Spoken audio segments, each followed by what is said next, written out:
આમોદના રાજમાર્ગો પર રાષ્ટ્રીય સ્વયંસેવક સંઘનું પથ સંચલન યોજાયું હતું, જેમાં શિસ્તબદ્ધ રીતે નીકળેલા પથ સંચલનમાં સ્વયંસેવકો ઉપર ઠેર ઠેર પુષ્પવર્ષા કરાઈ હતી.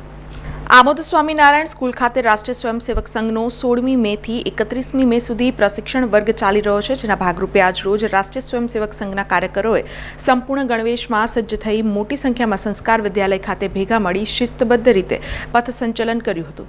વાંસળી અને બ્યુગલના સુમધુર સુરો સાથે તેમજ ડ્રમના તાલ સાથે કદમથી કદમ મિલાવી જય ઘોષના નારા સાથે પથ સંચલનની શરૂઆત કરવામાં આવી હતી, જે વણકરવાસ, કાછિયાવાડ, ઊભી શેરી, રાણા સ્ટ્રીટ, જનતા ચોક, સરીપાપોર, હિંમતપુરા, આમોદ 4 રસ્તા, મામલતદાર કચેરી, તિલક મેદાન, દિલાવર મંઝિલ, બહુચરાજી મંદિરથી પરત સ્વામિનારાયણ સ્કૂલ ખાતે પૂર્ણ થઈ હતી.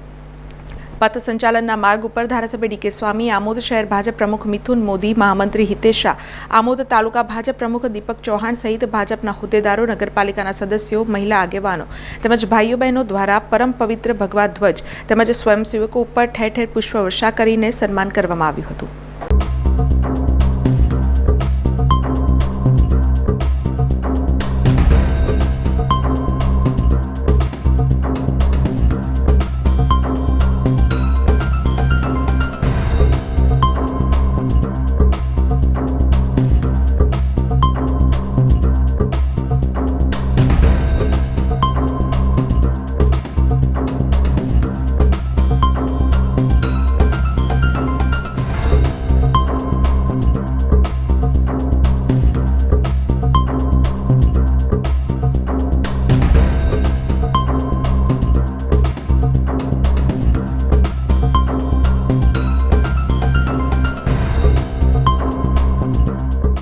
સમાચારોના સતત અપડેટ માટે TNN ન્યૂઝને YouTube પર સબસ્ક્રાઇબ કરી બેલ આઇકોન પ્રેસ કરો અને અમારી સાથે જોડાયેલા રહો Facebook, Instagram અને Twitter ઉપર.